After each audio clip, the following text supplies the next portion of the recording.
千古风流人。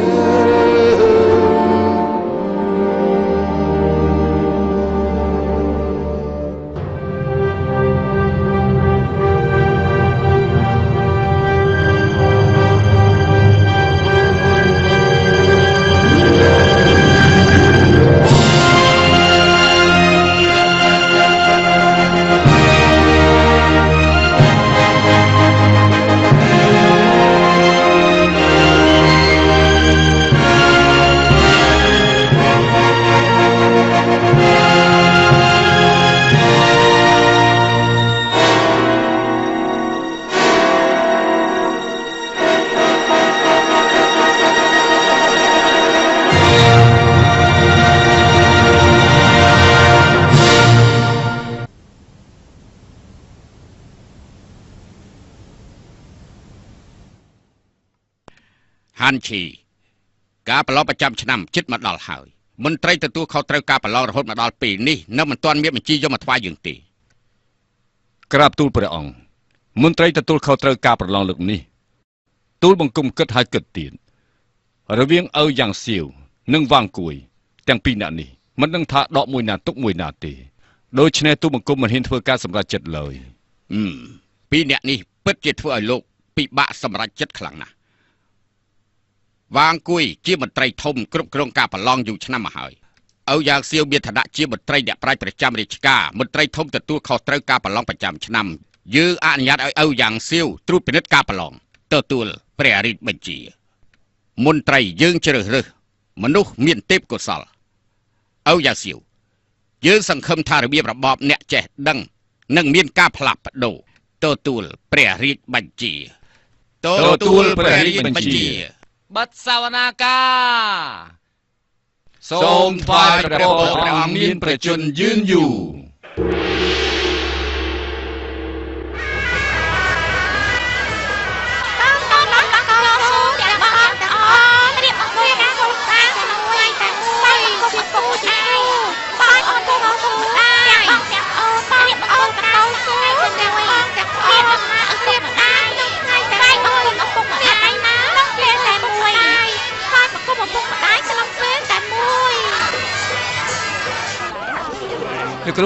លោកគ្រូអ៊ំស្រីក្រុមហើយកូនកំមុំមកដល់ហើយប្រសើរដែរយើងដកខ្លួនយូរឆ្នាំមកហើយមិនគិតគូរកិច្ចការមនុស្សលោកថ្ងៃនេះជាថ្ងៃមង្គលការរបស់អ្នកប្រុសទាំងពីរមើលទៅជាមិនផុតពីចូលរួមនោះទេលោកអាចារ្យលោកសុំសិលដល់កម្រិតកំពូលមិនថាយ៉ាងណាក៏ដោយជាអ្នកសាក្សីក្នុងពិធីមង្គលការកូនប្រុសខ្ញុំក៏ជាអំពើបុណ្យដ៏ធំរបស់លោកដែរអ្នកណាក៏ដឹងដែរថាលោកគឺជាមនុស្សចិត្តល្អអាណាស៊ូស៊ឺស៊ូឈើឯណាស៊ូស៊ឺបងប្រុសឲ្យខ្ញុំអត់ដឹងដែរទៅណាចេះឆាប់ទៅតាមរមមើលចាឥឡូវនេះខ្ញុំទៅទទួលកូនកំមុំហើយណាអរគុណលោកគ្រូហើយចិត្តអស់ពេលនេះទៅហើយមិនបានជិះឃើញអ្នកប្រុសមកគូឆ្លើយអូទៅរៀបចំការបងប្អូនទាំងពីររៀបការក្នុងថ្ងៃតែមួយបងប្រុសដើរមុនបងប្រុសដើរក្រោយតែពួកយើងជាអ្នកមកមុនគួរតែពួកយើងទៅមុនតើមែនទេពួកយើងត្រូវជួបដំណើរបងប្រុសមុនមែនទេអ្នកនរគ្នាមិនហើយតែពួកយើងមកមុនណាតែពួកយើងទៅមុនពួកយើងទៅមុនចាំដំណើរបងប្រុសមកតាមមានអីខាងប្អូនខ្លាយអ្នកនេះគេទៀមទាទៅមុនឲ្យគេទៅមុនចាស់តែយ៉ាអ្នកនេះមិនកើតទេនេះមិនមែនជារឿងតូចតាចឯណាអ្នកនេះមិនដែលលើគេនិយាយទេរៀបការធ្វើដំណើរត្រូវតែមានព្រៀបលើគេមួយជីវិតក៏មានព្រៀបលើគេដែរទោះជាមានកូននៅពីមុខក៏យើងធ្វើដំណើរទៅមុខដែរបើមិនអញ្ចឹងទេមួយជីវិតគឺចាញ់ព្រៀបគេហើយណាអ្នកនាងជឿខ្ញុំចាស់នៅពេលដែលនាងរៀបការជាងមិនឲ្យនាងចូលតាមទ្វារមុខទេជាងឲ្យនាងចូលតាមដំបូលផ្ទះអញ្ចឹងមួយជីវិតនេះនាងមានព្រៀបលើប្តីនាងម្ដាយក្មេកនាងនៅពុកក្មេកតែយ៉ាអ្នកនាងឲ្យឆាប់ឡើងទៅឲ្យគេទៅមុនចាស់ចាអ្នកនាងស្រីឈីមានរឿងអីកើតឡើងក្រុមអ្នកបងធំទៀមទាទៅមុននេះជារឿងធម្មតាទេ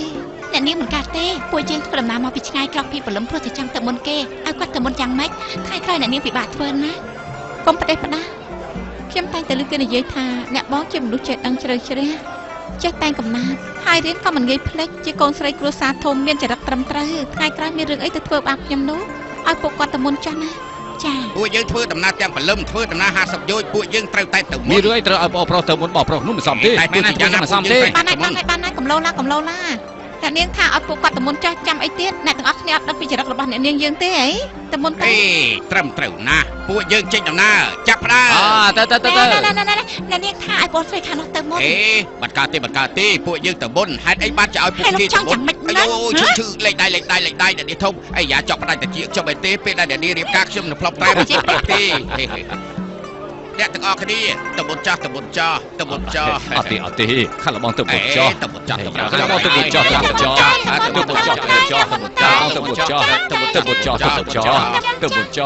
អេអ្នកទាំងអស់គ្នាតើអ្នកទាំងអស់គ្នាកំពុងធ្វើអីនេះអាយ៉ាអ្នកដែលទទួលកូនកំបងមកដល់ហើយរឿងនេះស្រេចទៅលើលោកម្ចាស់ចោះមែនទេសំទោសលោកម្ចាស់អ្នកណាត្រូវចេញដំណើរមុនបងប្អូនដូចជាដៃហើយនឹងជើងមានរឿងអីមុនក្រោយផ្លូវធំយ៉ាងនេះមួយឆ្វេងមួយស្ដាំបងប្អូនរួមដំណើរជាមួយគ្នាតែម្ដងទៅល្អភ្លេងចាប់ផ្ដើម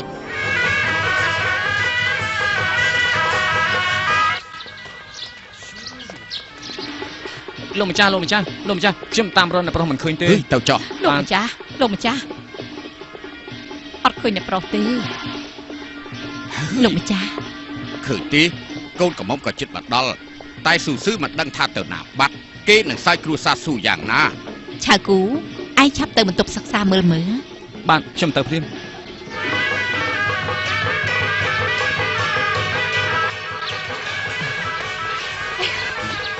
មិនកុំតាន់ឃើញស៊ូមកដល់ទៀត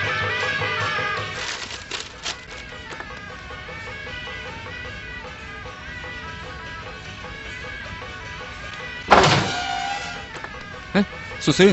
ការពិតបងនៅទីនេះទេខ្ញុំកំពុងតែតាមរកបងដឹងទេកូនកំមុំធ្វើដំណើរចិត្តមកដល់ហើយបងនៅទីនេះតែកំណាប់ទៀតឡំកំពុងតែខឹងច្រឡោតខ្លាំងណាស់ចាគូនេះជាថ្ងៃមង្គលការរបស់ខ្ញុំមានអារម្មណ៍ល្អនៅឃើញពីបីឃ្លាខ្ញុំក៏សរសេរទុកទៅខ្ញុំខ្លាចក្រោយភ្លេចហើយយ៉ាងកុំអានគិតពីរឿងនេះអីទៅចាប់ឡើងទៅឲ្យចាប់ឡើងទៅ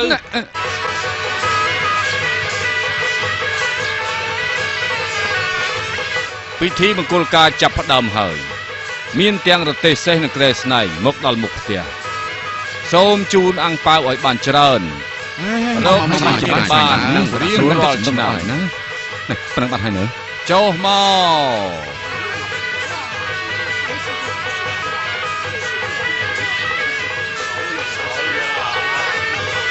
កូនក្រមុំហូបបាយសុខសប្បាយ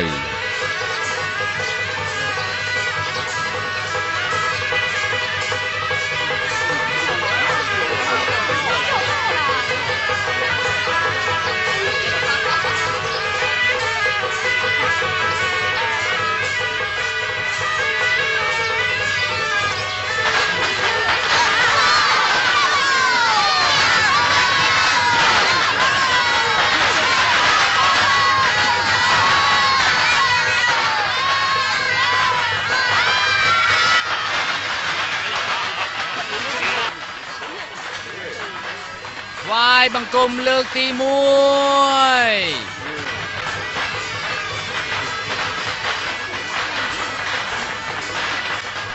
វាយបង្គំលើកទី2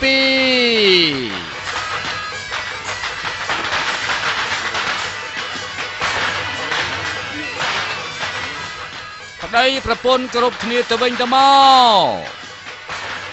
កូនកំឡោះកូនក្រមុំរៀបការក្នុងថ្ងៃនេះសូមមកគូស្វាមីភរិយាថ្មីចូលក្នុងបន្ទប់ផ្សំដំណេកជូនអាំងប៉ាវឲ្យបានច្រើនសូមឲ្យមានសំណាងល្អរកស៊ីមានបានអ្នកទាំងពីរសូមអញ្ជើញអង្គុយ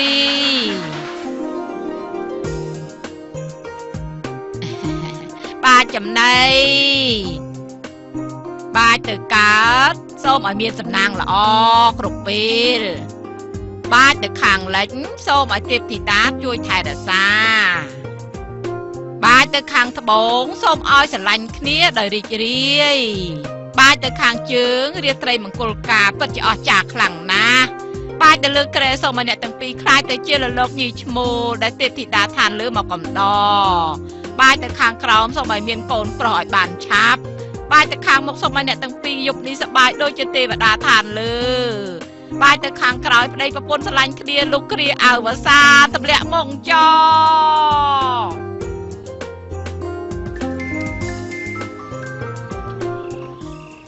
កូនកំមុំប្រកាសជាស្អាតហើយយើងមិនឲ្យឯងមើលទេ កូនកំឡោះជប់សិនកូនកំមុំបាននិយាយហើយចង់ចូលបន្ទប់សោដំណេកត្រូវឆ្លងឆ្លើយគ្នាជាមួយកូនកំមុំ ច្បាប់ទម្លាប់ច្រើនពេកហើយបងសឿខ្ញុំក៏ចង់ដឹងថាយប់នេះតើមានអ្វីខ្លះដែរ ស្រាប់ឲ្យច្បាស់ការស្រស់ប្រច័នពេញវងចង្គៀងក្រហមណា ប្រច័នពេញវងមើលទៅអ្នកបងពិតជាមិនធម្មតាមែនអ្នកឃើញហើយខ្យល់បក់ចូលគុំឫស្សីដើមឫស្សីវែងល្អពិតជាល្អណាស់ ជប់សិន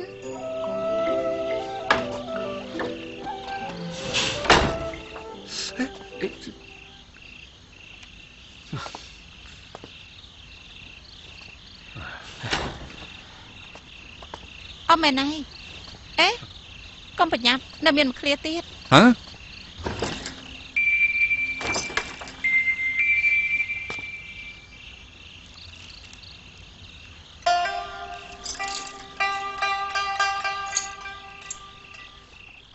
ហេតុអីបានជាអញ្ចឹង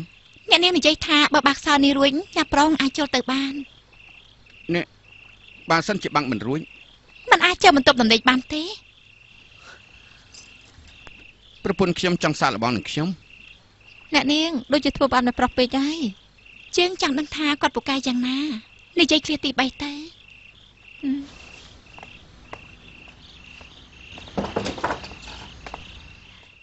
អ្នកប្រុសស្ដាប់ឲ្យបានណានេះជាឃ្លាចុងក្រោយមេឃាជាក្តារអុកផ្កាជាក្របអុកសូរិយាចន្ទ្រាបញ្ចេញរស្មីល្អណាស់ក្លាហានដូចជាបរោះមែនធ្វើយ៉ាងណាឲ្យមានរស្មីសូរិយាចន្ទ្រាប៉ុន្តែមិនដឹងថាប្តីប្រពន្ធអ្នកទាំងពីរអ្នកណាជាក្របអុកអ្នកណាជាក្តារអុកនោះទេតើមានអីពិបាកទៅប៉ុន្តែចង់ឆ្លងឆ្លើយជាប្តីប្រពន្ធនោះទើបជាការពិបាក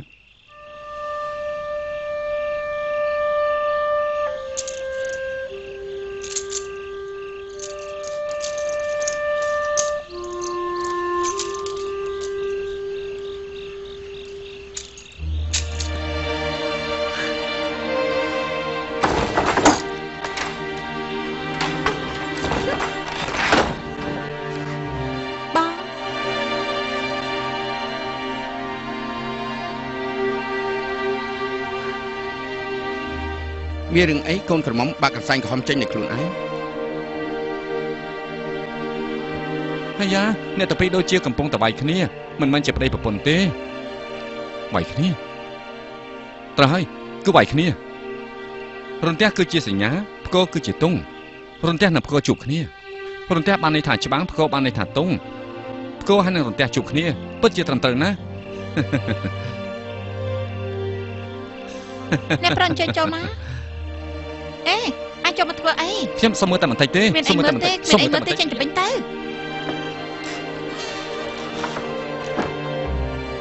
វិញទៅនេះច្រមុះនេះចិត្តអាក្រក់ពេកហើយអ្នកណាថាយើងមើលមិនឃើញ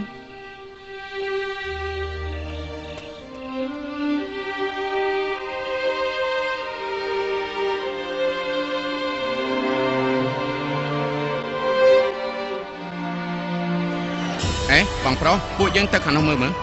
បានទៅយើង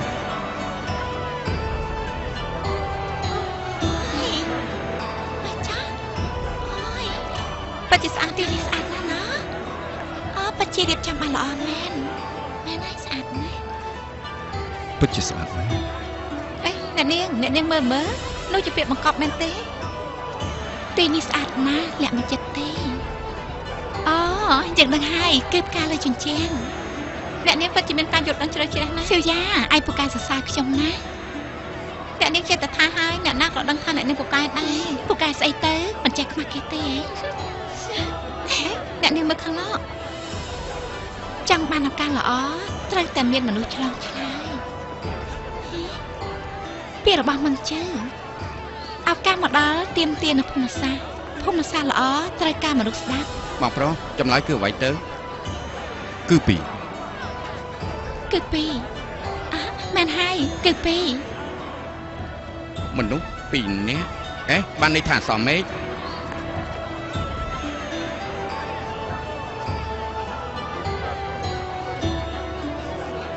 មកពួកយើងទៅចាអ្នកនាងពិតជាស្អាតអស្ចារ្យមែនស្អាតគួរចាប់ចាស់គួរឲ្យបែកទៅ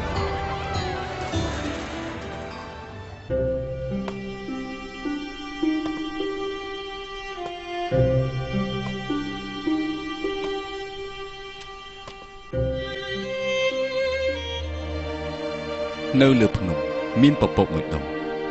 ពពកបាត់បាំងគ្មានអ្នកណាដឹងធ្វើដំណើរទៅនគរឈូបានជួបទេវតានៅតាមផ្លូវ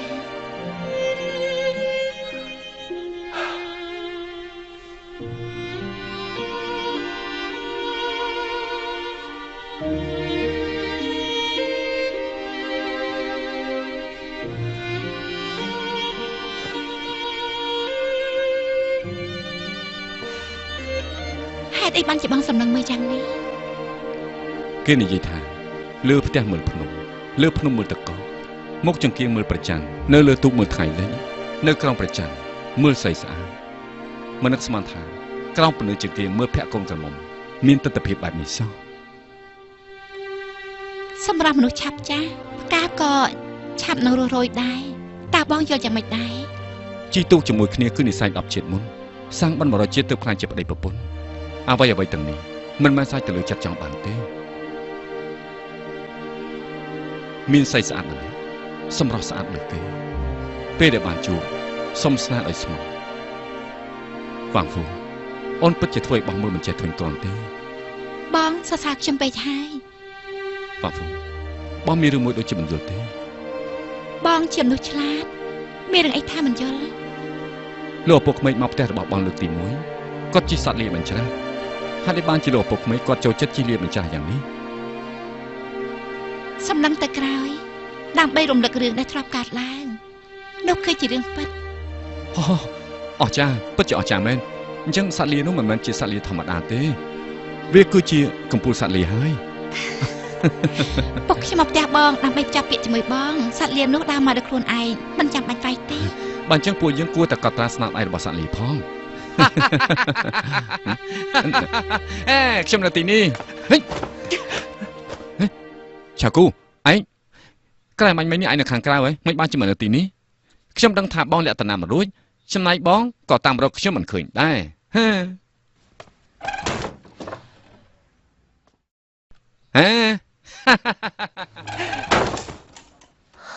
ហើយយ៉ា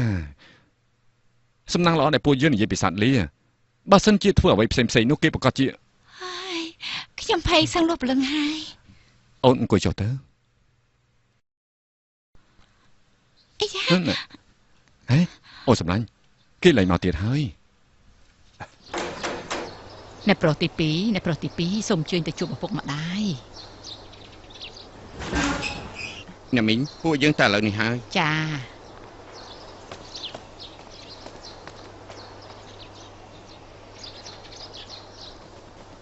កូនសូមថ្វាយបង្គំលោកឪពុកអ្នកម្ដាយ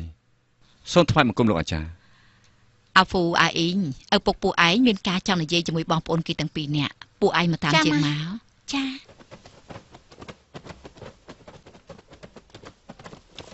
អង្គុយទៅ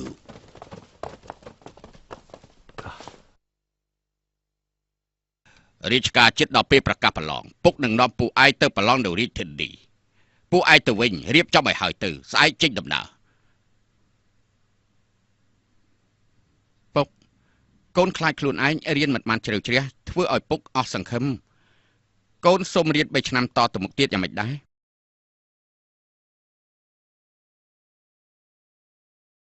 ពុកខ្ញុំនឹងបងប្រុសខ្លាចធ្លាក់ប្រឡងមិនជាប់ពួកខ្ញុំមិនអីទេក្រែងធ្វើឲ្យពុកអាម៉ាស់មុខស៊ូស៊ឺកន្លងមកកូនពូកែនិយាយហេតុអីបានជាពេលនេះមិនមាត់មិនកពុកកំពុងតែណែនាំកូនកំពុងតែស្ដាប់មិនហ៊ានលូកមាត់ចូលទេបានហើយពួកឯងមើលខ្លួនឯងទៅមើលតើវាទៅជាយ៉ាងណាទៅហើយម្នាក់ថាខ្លួនឯងរៀនទៅមិនបានជ្រៅជ្រះនេះគឺជាលេសម្នាក់ទៀតមួយថ្ងៃមិនមាត់មិនកថាមិនហ៊ាននិយាយច្រើនពួកឯងមិនដាច់ចិត្តពីពិធីមង្គលការរបស់ខ្លួនឯងទីដឹងប្រាថ្នារបស់ពួកឯងកន្លងមកតណាអស់ហើយហ៎កន្លងមកពុកអប់រំពួកឯងយ៉ាងនេះមែនទេ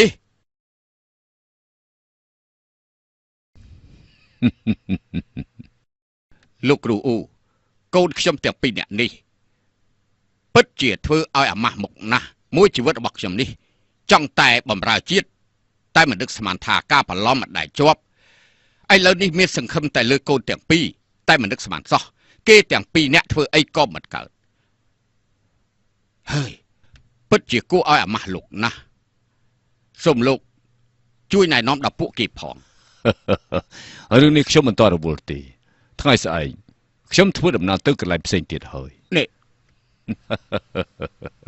កូនហ្វូកូនអ៊ីងម៉ែមានរឿងមួយចង់ពិភាក្សាជាមួយកូនអ្នកម៉ែពួកយើងជាគ្រួសារតែមួយកូនស្ដាប់ការទូន្មានរបស់ម៉ែជានិច្ចមែនហើយម៉ែ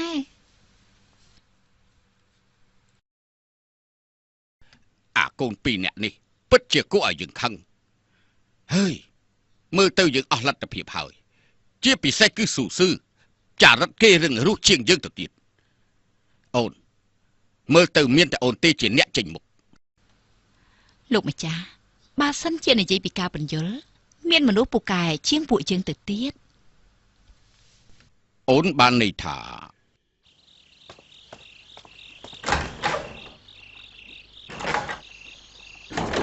អូនសម្លាញ់អូនសម្លាញ់បងសម្លាញ់ក៏មិនទោះថាខ្ញុំគ្មានធម្មតាក្នុងនាមជាកូនប្រុសរឿងអីមិនទៅប្រឡងបងមិនទៅប្រឡងនៅរាជធានី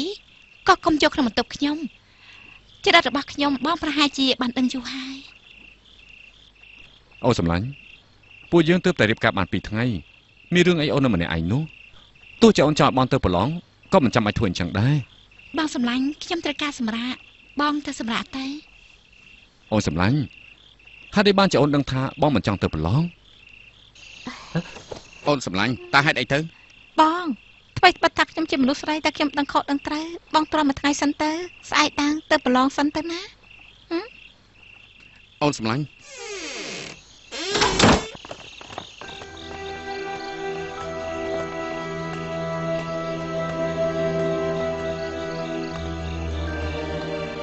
សុឆាបងប្រុសមិនបានចាញ់មកនៅទីនេះណែបងប្រុសឬមួយអ្នកបងដាច់បងចេញពីបន្ទប់ដែរអត់ទេនេះគឺមកពីអ្នកបងឯងគេមិនស្រួលខ្លួនយ៉ាងម៉េចហ្នឹងប្រពន្ធឯងដេញឯងចេញពីបន្ទប់មែនទេ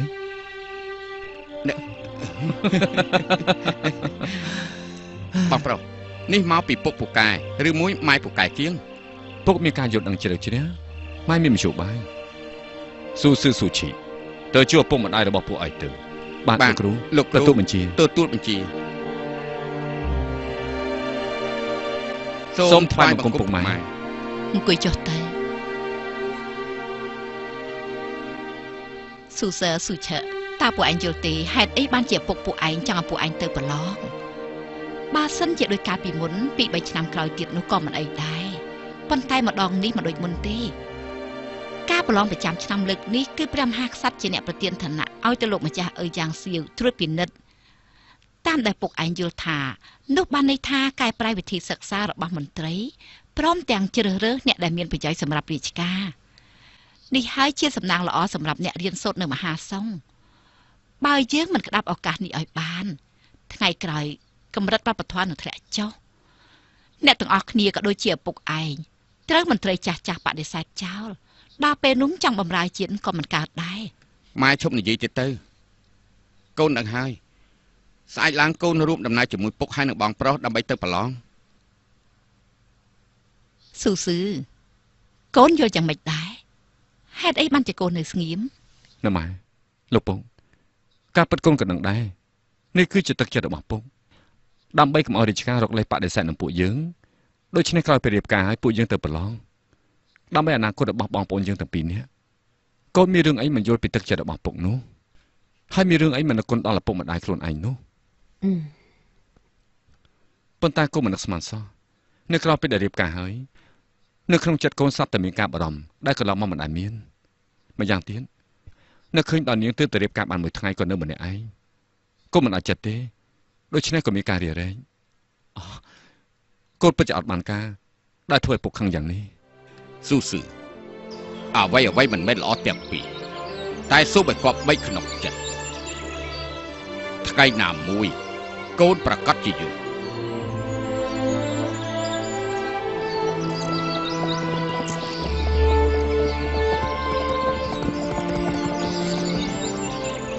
លោកអមចាំខ្ញុំផងឡំ សុំនាំខ្ញុំទៅជាមួយផង ឯងមកលាក់លៀមនឹងលោកគ្រូរបស់ឯងបែបទេ អត់ទេ ឯងជាកូនសិស្សរបស់លោកអាចារ្យអ៊ូបើឯងមិនទាន់មានការអនុញ្ញាតពីលោកគ្រូឯងទេយើងក៏មិនហ៊ាននាំឯងទៅជាមួយដែរ ខ្ញុំស្មានថាលោកអ៊ំធ្វើអ្វីមិនខ្លាចការពិតលោកអ៊ំក៏ខ្លាចលោកគ្រូខ្ញុំដែរ ថាម៉េចយើងមានដែរខ្លាចលោកអាចារ្យតាំងពីកាលណាមក ប៉ុន្តែលោកអ៊ំជាអ្នកនិយាយថាមិនហ៊ាននាំខ្ញុំទៅជាមួយទេ អូយើងនិយាយអញ្ចឹងមែនទេ បានយើងមិនជជែកជាមួយក្មេងបើសិនជាលោកគ្រូរបស់ឯងមិនជួយណែនាំទៅស៊ូស៊ឺលើស៊ូឆើទេអញ្ចឹងយើងនាំកូនសិស្សរបស់គាត់ទៅចៅគាត់ដើម្បីសក់សឹកជាមួយគាត់ចុះ ប្រសាណាអញ្ចឹងខ្ញុំអាចនៅជាមួយនឹងបងប្រុសទាំងពីរបានទៀតហើយនៅតាមផ្លូវបើសិនជាបានជួបនឹងចៅខ្ញុំប្រហែលជាអាចជួយដល់លោកអ៊ំបដិញពួកចៅនោះបានណាលោកកុំបារម្ភអីជឿ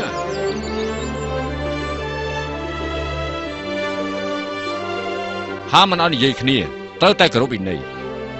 សរសេរចប់ពេលណាប្រគល់ជូនពេលនោះអ្នកដែលមកប្រឡងត្រូវផ្លាស់ឯកសន្តានពេលធ្វើចប់ត្រូវតែប្រគល់អត្ថបទហើយចាក់ចេញពីសំណាក់ប្រឡងបានហើយចាប់ផ្ដើមសរសេរ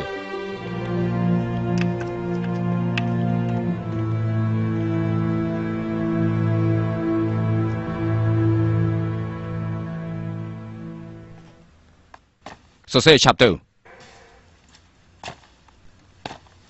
ហាទីបំផុតពួកយើងប្រឡងចប់ហើយត្រូវឲ្យពួកយើងចាំតែមើលលទ្ធផលចុះ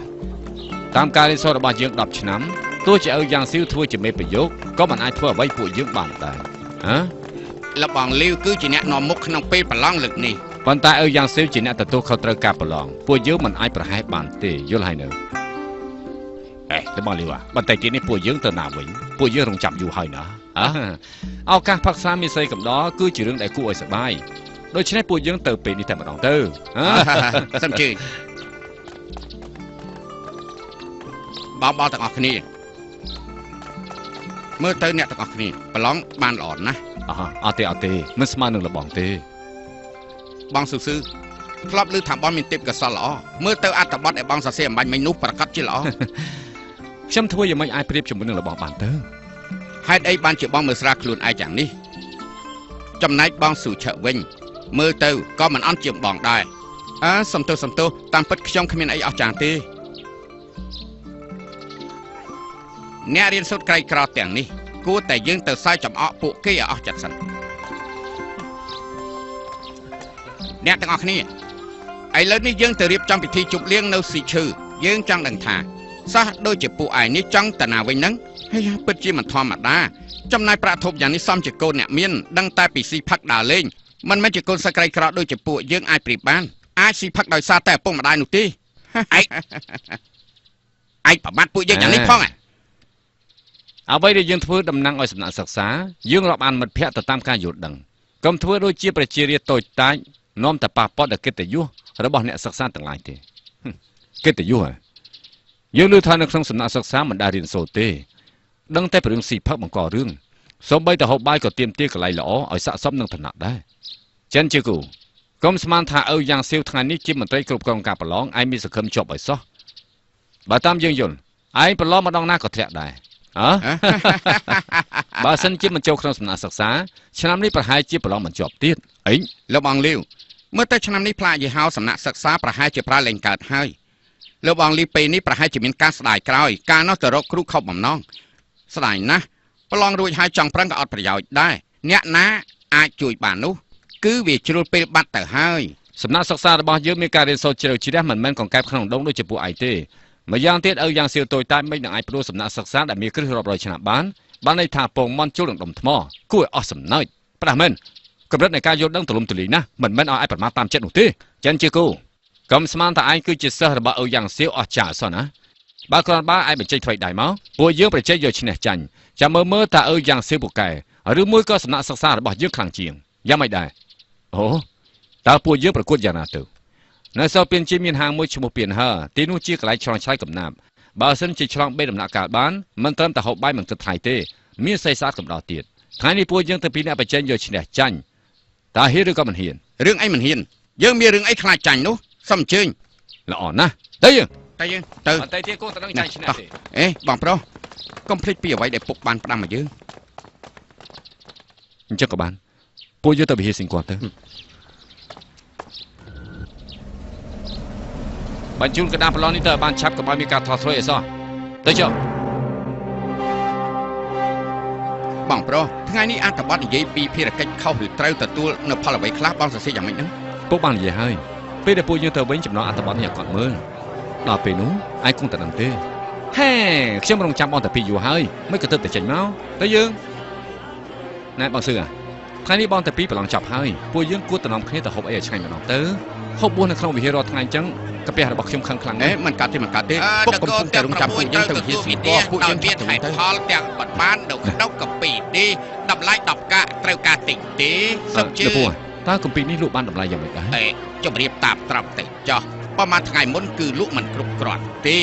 ប៉ុន្តែថ្ងៃនេះបែរជាមានគេមកអុកឡុកមានតែប្រុសខ្លះចង់ទិញប៉ុន្តែសិស្សក្នុងសំណាក់សិក្សាមិនឲ្យពួកគាត់ទិញហើយមានការជជែកគ្នាយ៉ាងខ្លាំងឮថាពេលនេះពួកគេចូលទៅក្នុងហាងបាយពៀនហឺដើម្បីឆ្លងឆ្លើយកំណាប់ទៅវិញទៅមកបងប្រុសឆាគូ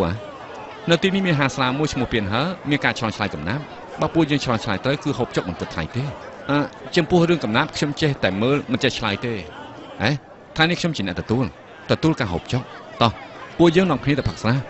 បងប្រុសបងភ្លេចហើយពុកកំពុងតែរងចាំពួកយើងបើសិនជាទៅវិញយឺតពេលគាត់នឹងទៅពួកយើងចង់ចូលរួមដែរប៉ុន្តែពួកគេមិនឲ្យមនុស្សទៅទិញអត្ថបទរបស់ពុកដូចជាសាហាវពេកហើយមិនឲ្យបងដេញដោលយ៉ាងម៉េចនឹងកើតទៅត្រូវហើយ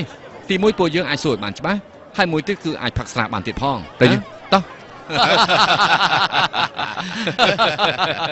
យ៉ាងម៉េចពួកឯងចាញ់ដល់អស់ចិត្តហើយនៅឆ្លើយឆ្លងកំណាប់គឺជារឿងបញ្ជាក់ចាញ់ឈ្នះមិនជាការជជែកលេងដោយអត់ប្រយោជន៍នោះទេតែមែនទេត្រូវសិស្សក្នុងសំណាក់សិក្សាដឹងតែពីការឆ្លងឆ្លើយកំណាប់យកជំនាញខ្លួនឯងមកធ្វើបាបអ្នកដទៃតើបានប្រយោជន៍អីប្រាមែនចាញ់គឺចាញ់ឈ្នះគឺឈ្នះគ្រាន់តែកំណាប់ដ៏ខ្លីមួយក៏ឆ្លើយមិនរួចដែរធ្វើយ៉ាងម៉េចអាចប្រឡងចប់ជាមន្ត្រីបានទៅយកល្អទៅផ្ទះធ្វើស្រែចម្ការទៅវាគូវាកបីទៅជប់សិនថ្ងៃនេះហាងស្រាពៀនហឺយើងជួលផ្ដាច់ហើយពួកឯងគ្មានលទ្ធភាពចូលទេហេតុអីបានជាពួកឯងនិយាយយ៉ាងនេះហួសហេតុពេកហើយពួកឯងនិយាយយ៉ាងនេះហាក់ដូចជាមើលស្រាពួកយើងពេកហើយមិនឲ្យគេទិញអត្ថបទមិនឲ្យគេហូបបាយតំបន់ពេញជិញនេះគឺជារបស់ពួកឯងយើងត្រូវការចូលទៅតើពួកឯងចង់ធ្វើអីយើងជឿគូគុំតោះគ្នាមើលតើឯងរៀនសូត្រជ្រៅជ្រះមិនមែនជាសិស្សក្រីក្ររបស់ឪយ៉ាងសៀវទេឯងចង់ចូលក៏បានប៉ុន្តែត្រូវឆ្លងកាត់ពួកយើងសិនបានសូមជិះចាប់តាមចុះចាំស្ដាប់ច្បាស់ណាផ្កាអង្គាសិលស្រស់ញញឹមបងប្រុសសិស្សសំណាក់សិក្សាគ្មានការគូសំមិនចាំបាច់បងទេទោះខ្ញុំក៏បានដែរព្រះច័ន្ទបញ្ចេញរស្មីរងចាំលីឡាំងមកវិញដុតភ្លើងយាមទី3ធ្វើការយាមទី5ដោះទើរៀនសូត្រ10ឆ្នាំយ៉ាងប្រឹងប្រែងផ្កាស៊ីងខែ2ផ្កាគួយខែ8តស៊ូកសាងជីវិតសម្រាប់អនាគតធំតូចលើក្រោមមេឃលើដីមនុស្សធំជាងគេឆ្វេងស្ដាំមុខក្រោយត្រូវគិតការគូសំជាចម្បងយ៉ាងអីវាយអស់សង្ឃឹមចៅហ្វីកិច្ចខ្លួនព្រោះខ្លាចមនុស្សស្រីត្រាតាន់លាក់ដើរធ្វើឃាតព្រះជាតាំងប្រតិជាអ្នកក្លាហានមានតែប៉ុណ្្នឹងទេមានអីទៀតទេទៅយើងទៅជាផ្លូវទៅព្រះអង្គ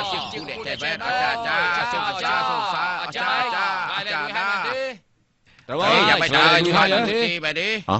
ស៊ូស្ដីអ្នកទាំងអស់គ្នាស៊ូស្ដីសំជើញ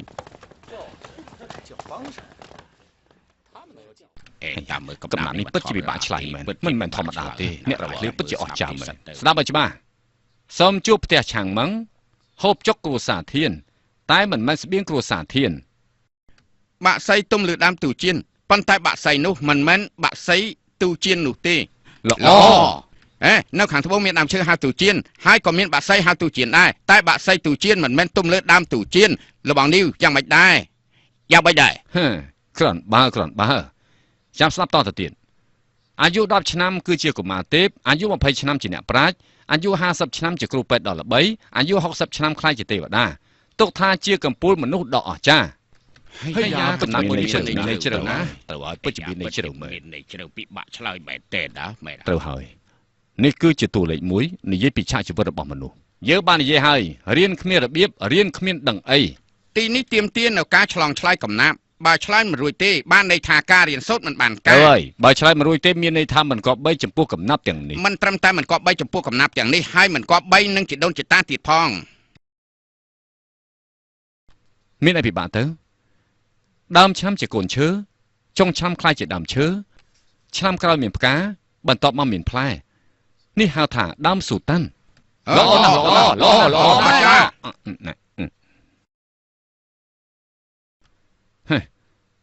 លបងពិតជាប្រកែមែនប៉ុន្តែមិនទាន់ដឹងថាអ្នកទាំង3ឈ្មោះអីហើយជាអ្នកណាទេពួកឯងទាំងអស់គ្នាជាសិស្សសំណាក់សិក្សាផ្ដាច់ការពេកហើយបើថាមិនឲ្យពួកយើងហូបពួកយើងមិនខ្វល់ទេហើយពួកយើងក៏មិនប្រកាន់ដែរប៉ុន្តែរឿងដែលគួរខឹងគឺអ្នកទាំងអស់គ្នាមិនឲ្យគេទិញសៀវភៅរបស់លោកអ៊ំខ្ញុំអ្នកទាំងអស់គ្នាដឹងថាលោកអ៊ំខ្ញុំជាអ្នកណាទេគាត់គឺជាកំពូលព្រឹទ្ធាចារ្យស៊ូសៀចំណែកពួកយើងវិញខ្ញុំឈ្មោះឆៅគូចំណែកគាត់ទាំងពីរនាក់សុទ្ធតែជាកូនរបស់លោកម្ចាស់ស៊ូសៀគឺស៊ូស៊ឺនិងស៊ូឆឹកគេហៅថាស៊ូធំនិងស៊ូតូចស៊ូសៀស៊ូស៊ឺហាយើងស្មានថាជាណាតាំងពីអ្នកទាំងពីរមកដល់ទីនេះយើងដូចជាធំក្លិនពិភពគុណទៅហើយឯងនិយាយថាម៉េចលបងលាវលបងនិយាយនេះបានន័យថាម៉េចលបងស៊ឺយល់ច្រឡំនឹងខ្ញុំហើយមិនមែនថាខ្ញុំមិនឲ្យពួកគេទៅទិញអត្ថបទរបស់ពុកបងទេប៉ុន្តែអត្ថបទនគរទាំង6នៅតាមផ្លូវគឺពួកខ្ញុំជាអ្នកទិញមិនឲ្យសល់មួយលបងដឹងថាតើខ្ញុំយកអត្ថបទនោះទៅធ្វើអីទេតើយកធ្វើអីយកទៅប្រើប្រាស់ក្នុងបង្គន់នៅក្នុងបង្គន់នៃរាជធានីពានឈិនក្លិនក្រអូបសៀវភៅគ្រប់ទីកន្លែងពួកឯងចង់ងាប់ហ៎ចៅគូលបងលាវគួរស្ដាយណាគួរស្ដាយយ៉ាងម៉េចគួរស្ដាយលបងនៅសំណាក់សិក្សារៀនសូត្ររាល់ថ្ងៃមានមុខមានមាត់ចំណែកចរិតអាក្រក់គ្មានផលប្រយោជន៍ធ្វើឲ្យគេឆ្ងល់ចំណែកអត្ថបទរបស់ពុកខ្ញុំគឺជាអត្ថបទដែលធ្វើឲ្យគេយល់ពីរឿងរ៉ាវនៃមនុស្សលោកចំណែកលបងលាវនៅក្នុងសំណាក់សិក្សាបែរជាយកកំពេះគូតមកមើលអត្ថបទរបស់ពុកខ្ញុំលបងដឹងថាបើធ្វើយ៉ាងនេះតទៅទៀតវានឹងទៅជាយ៉ាងណាទេតើវានឹងទៅជាយ៉ាងណាទៅបើសិនជាយ៉ាងនេះតទៅទៀតវានឹងធ្វើឲ្យខួរក្បាលរបស់យើងកាន់តែវង្វេងរីឯកំពេះគូតកាន់តែមានការយល់ដឹងបើសិនជាអញ្ចឹងថ្ងៃណាមួយកំពេះគូតរបស់អ្នកទាំងអស់គ្នានឹងឆ្លាតជាងខួរក្បាលរបស់អ្នកទាំងអស់គ្នាហ៎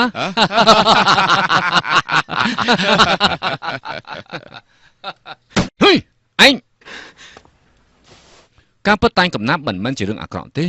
ប៉ុន្តែបើសិនជាយើងប្រើតាមវិធីចាស់ហើយប្រើប្រាស់គម្ពីរចាស់យកមកធ្វើជាមូលដ្ឋាននោះអញ្ចឹងបានន័យថាវាខុសពីរបៀបនៃការរៀនសូត្រហើយឯងចង់និយាយថាមិនអាចតែងកំណាប់បានគឺត្រូវតែតែងតាមរបៀបរបស់វាសិនហេធ្វើយ៉ាងណាសូមឲ្យតែងបន្តិចទៅមើលមិត្តភក្តិសិស្សទាំងឡាយសូមស្ដាប់ឲ្យច្បាស់សានវិនចិនសរសេរប្រវត្តិរបស់យីយ៉ាងព្រួយព្រោះទៅរឿងមនុស្សលោកគឺគេព្រួយសបាយព្រោះទៅរឿងមនុស្សលោកគឺគេសបាយល្អណាស់អស់ចាត្រូវហើយពិតជាអស្ចារ្យណាស់អស្ចារ្យមែនលោកគ្រូសិស្សទាំង3000អ្នកនៃសម្ដេចរបស់យើងអ្នកដែលអាចឆ្លើយឃ្លានេះបានគឺគ្មានទេ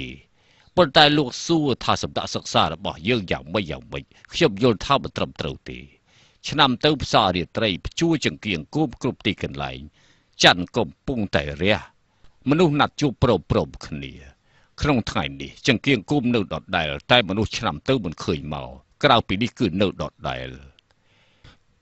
ប៉ុន្តែខ្ញុំចង់សួរថាតើលោកមានដឹងថានរណាជាអ្នកតែងឃ្លានេះដែរទេ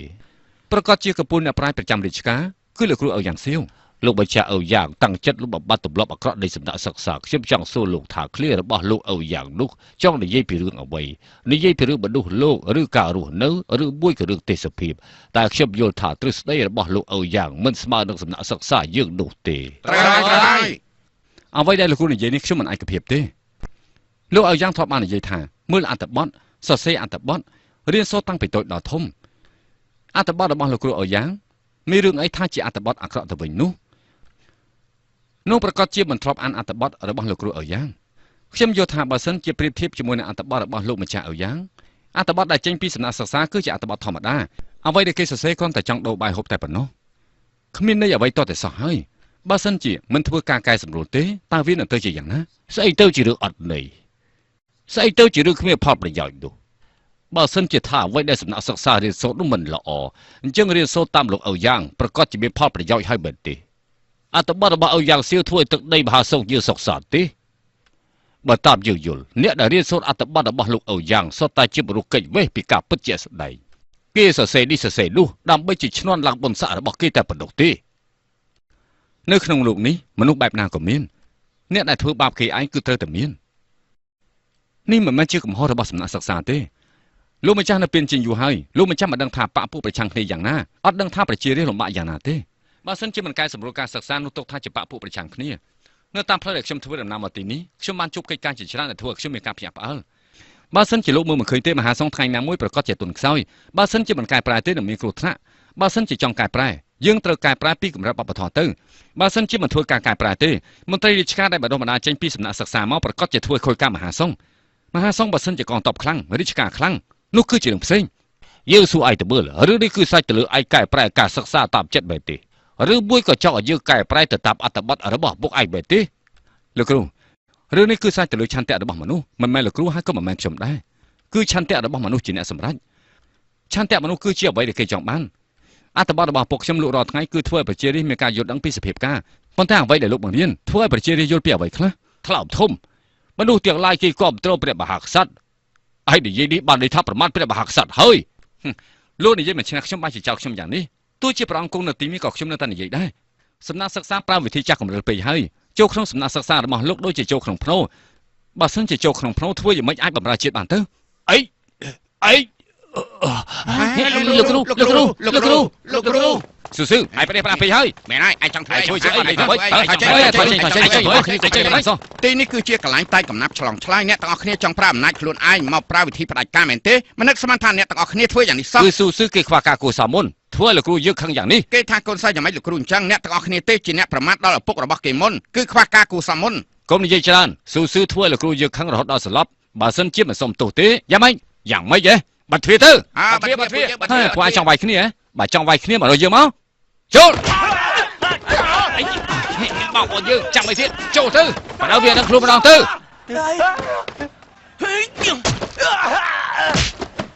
អូ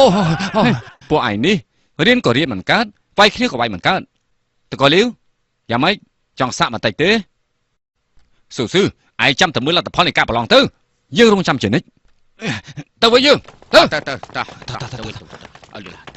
អេលបងលីវកុំអាចទៅណាថ្ងៃនេះលបងជាអ្នកអញ្ជើញពួកយើងហូបបាយណាវិជាគុណល្អអស្ចារ្យ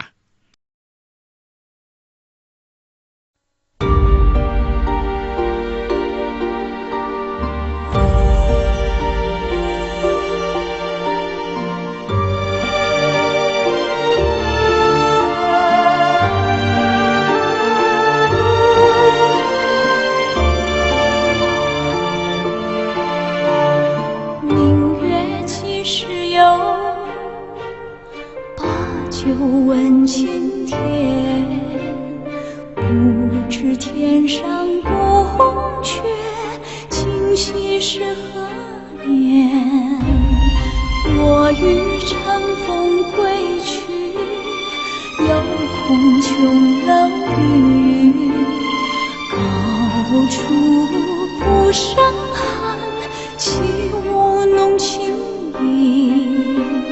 何色在人间？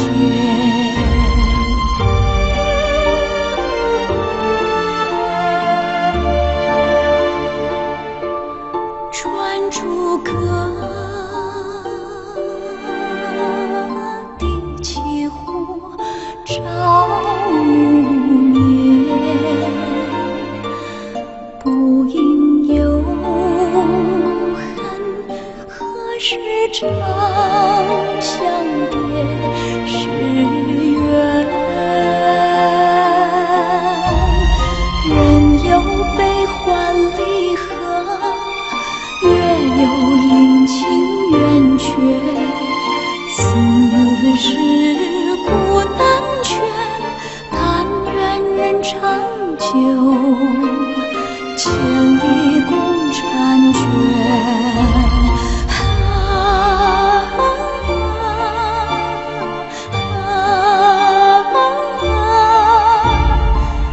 人长久，千